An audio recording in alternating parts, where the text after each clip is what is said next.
Assalamualaikum warahmatullahi wabarakatuh. Halo anak-anak hebat kelas 5A, apa kabar kalian semuanya? Semoga kalian tetap semangat ya belajar dari rumahnya. Sudah siapkah kalian belajar tematik pada hari ini? Kalau sudah siap, sebelum memulai pelajaran, kita berdoa terlebih dahulu ya. Di stop dulu videonya. Kalau sudah, kita mulai ya.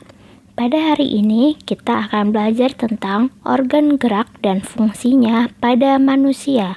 Tema 1, subtema 2, kelas 5, mata pelajaran IPA. Kita mulai dari aktivitas manusia yang memanfaatkan organ gerak. Coba kalian lihat ketiga gambar di bawah ini. Ada gambar orang sedang berlari, ada anak-anak sedang berenang, dan ada dua orang yang sedang bermain sepeda.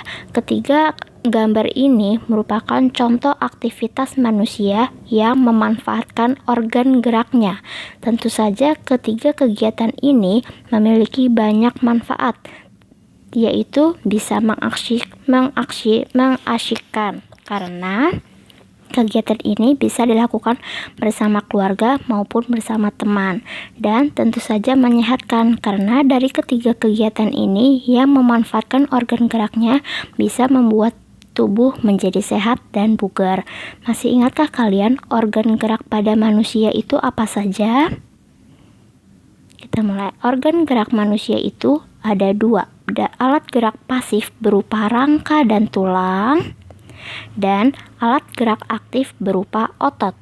Coba pahamin lagi, alat gerak pasif itu berupa rangka dan tulang, sedangkan alat gerak aktif itu berupa otot. Pada hari ini kita akan membahas rangka dan otot pada manusia. Kita pelajari satu persatu ya. Alat gerak pasif yaitu rangka. Coba kalian lihat, amati gambar berikut ini. Ini merupakan rangka manusia. Perhatikan baik-baik rangka manusia. Apa sih itu rangka? Rangka adalah susunan teratur dari tulang-tulang. Lihat ya, ini merupakan susunan tulang-tulang. Disebut rangka manusia. Alat gerak pasifnya manusia. Lalu apa fungsinya rangka itu? Rangka itu dapat berfungsi sebagai satu, alat gerak pasif. Yang kedua, dapat memberi bentuk pada tubuh manusia. Dan yang ketiga, menegakkan tubuh. Berkat rangka ini, tubuh kita bisa tegak. Yang keempat, tempat melekatnya otot atau tempat menempelnya otot. Yang kelima, melindungi organ-organ vital di dalam tubuh manusia atau organ-organ penting yang ada di dalam tubuh manusia. Dan yang keenam, tempat pembentukan sel darah merah. Itu merupakan fungsi dari rangka manusia. Kita bahas rangka manusia itu dapat dikelompokkan menjadi 3 bagian. Perhatikan gambarnya. Bagian yang pertama adalah bagian rangka kepala. Yang kedua, rangka bagian badan, rangka badannya, dan yang ketiga, rangka anggota gerak. Ya, rangka manusia dari atas sampai bawah dikelompokkan menjadi 3 bagian. Ada rangka kepala, rangka badan, dan rangka anggota gerak. Kita mulai, kita bahas satu persatu. Rangka kepala. Perhatikan gambar berikut. Gambar itu merupakan rangka kepala. Rangka kepala disebut juga dengan rangka tengkorak. Rangka kepala tersusun dari tulang-tulang. Ada tulang dahi. Coba pegang dahi kalian, ada tulangnya atau tidak? Terus ada tulang hidung, tulang rahang atas, tulang rahang bawah, tulang ubun-ubun, tulang pelipis, tulang pipi, dan tulang kepala belakang. Coba kalian amati gambar ini beserta bagiannya, letaknya, dan kalian pegang di kepala kalian. Lalu fungsi rangka kepala adalah melindungi organ vital atau organ penting yang ada di kepala, seperti mata dan otak. Yang kedua, memberi bentuk wajah. Dan yang ketiga, membantu ketika makan dan berbicara, khususnya di tulang rahang bawah. Itu berfungsi sekali ketika makan dan berbicara. dipahami baik-baik ya rangka kepalanya. Kita masuk ke rangka badan. Coba kalian amati gambar yang ada di atas itu. Itu merupakan rangka badan. Rangka badan ini bisa kita kelompokkan menjadi tulang belakang. Tuh, susunan tulang belakang, tulang bahu, tulang dada dan tulang rusuk, serta tulang panggul. Kita bahas satu persatu. Tulang belakang itu terdiri dari 33 ruas tulang yang terdiri dari 7 ruas tulang leher, itu yang paling atas harusnya 7 ruas tulang leher ya. Lalu 12 ruas tulang punggung, 5 ruas tulang pinggang, 5 ruas tulang kelangkang, dan 4 ruas tulang ekor. Jadi tulang belakang ini memiliki total 33 ruas tulang. Dan fungsi tulang belakang adalah yang pertama menegakkan badan, yang kedua menyokong kepala dan tangan, serta melekatnya otot dan tulang rusuk. Jadi berkat tulang belakang ini badan kita bisa tegak. Lalu tulang bahu. Nih, tulang bahu merupakan susunan tulang dari tulang selangka dan tulang belikat. Coba kalian pegang bahu kalian, itu ada persambungan antara tulang selangka dan tulang belikat. Fungsinya adalah sebagai tempat melekatnya lengan atas dan sebagai pengganjal untuk menjauhkan anggota gerak atas dari bagian dada sehingga lengan kalian dapat bergerak leluasa atau bergerak secara bebas. Itu tulang bahu. Yang ketiga, ada tulang dada dan tulang rusuk. Tulang dada kalian amati itu yang ada di tengah-tengah. Tulang dada terdiri dari tulang hulu, tulang badan, dan tulang pedang-pedangan. Itu tulang dada. Sedangkan tulang rusuk itu yang kalau kalian lihat seperti garis-garis yang sejajar. Itu merupakan tulang rusuk. Terdiri dari 12 tulang rusuk.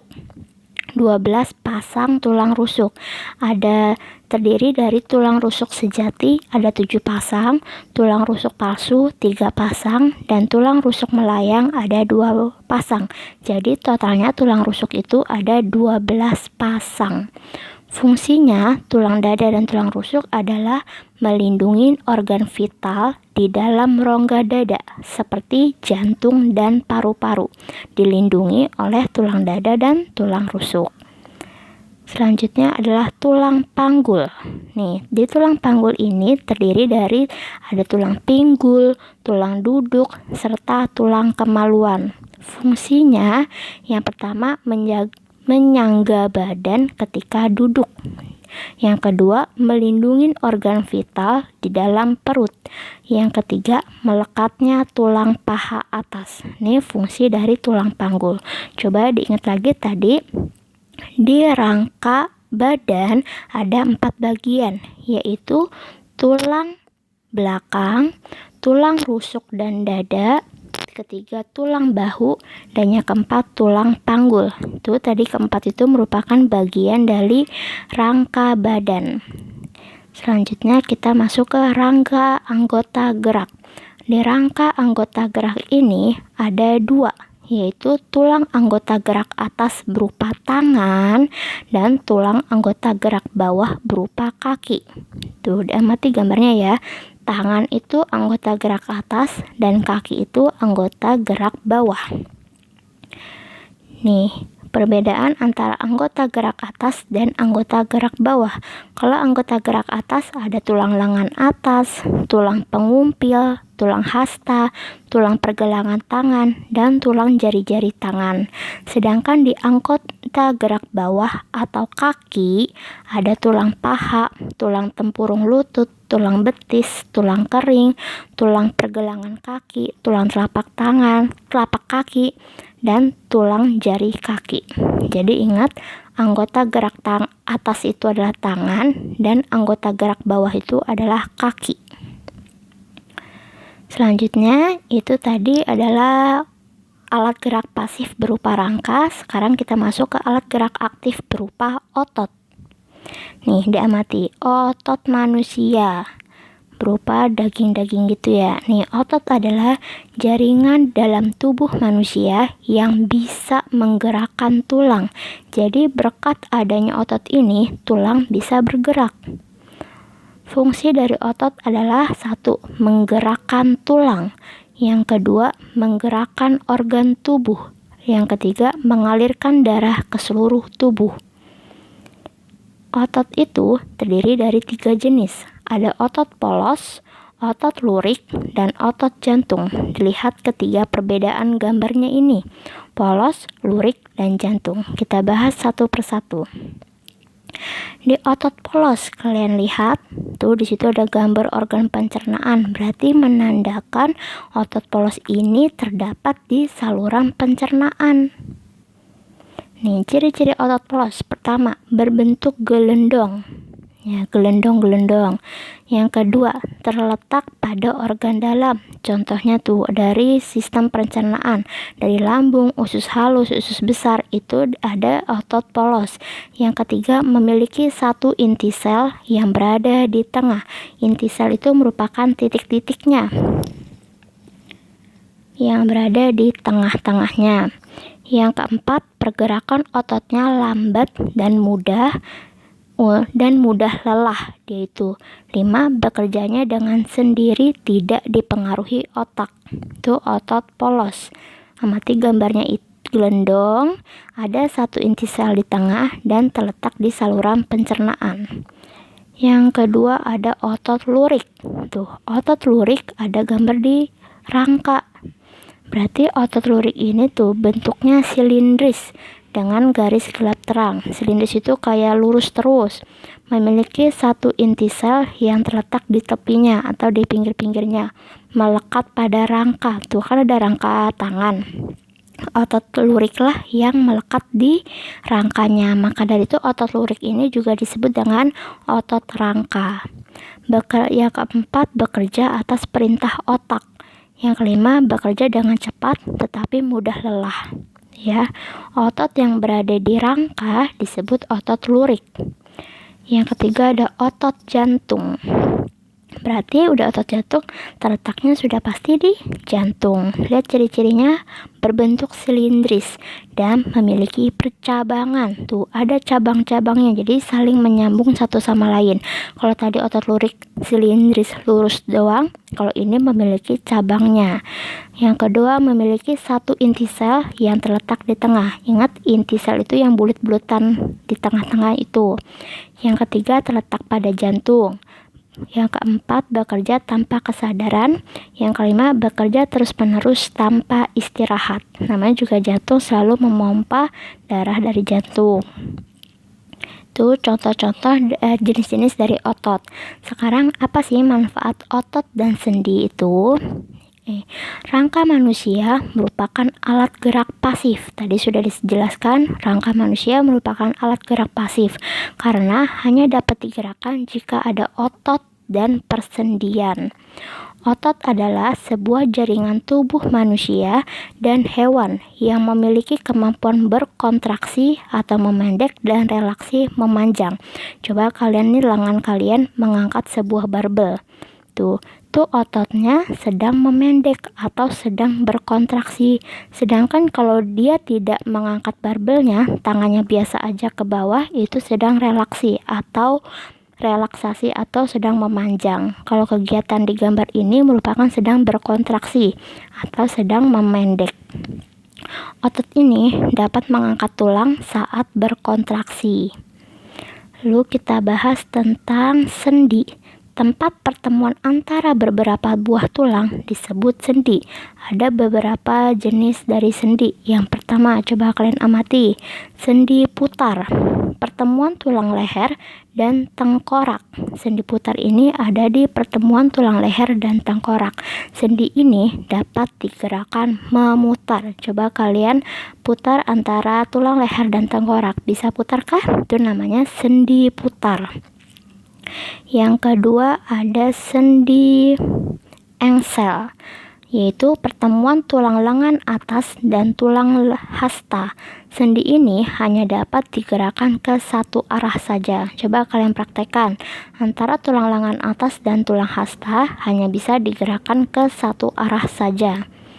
Yang ketiga, ada sendi peluru, yaitu pertemuan tulang berbentuk bola dengan berbentuk mangkuk.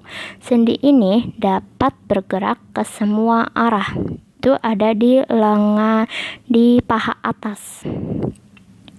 Yang keempat, ada sendi pelana, terdapat di antara tulang telapak tangan dan tulang ibu jari. Itu antara jempol dengan telapak tangannya. Sendi ini dapat digerakkan ke dua arah. Coba kalian lakukan gerakan-gerakan keempat itu untuk membuktikan gerakan sendi. Dan semoga apa yang Ibu jelaskan pada hari ini bisa bermanfaat untuk kalian ya. Dan pahami betul baik-baik video ini, serta baca buku tematik kalian subtema 2 tentang organ gerak dan fungsinya pada manusia ini, agar kalian bisa lebih paham lagi. Kurang lebihnya mohon maaf. Wassalamualaikum warahmatullahi wabarakatuh.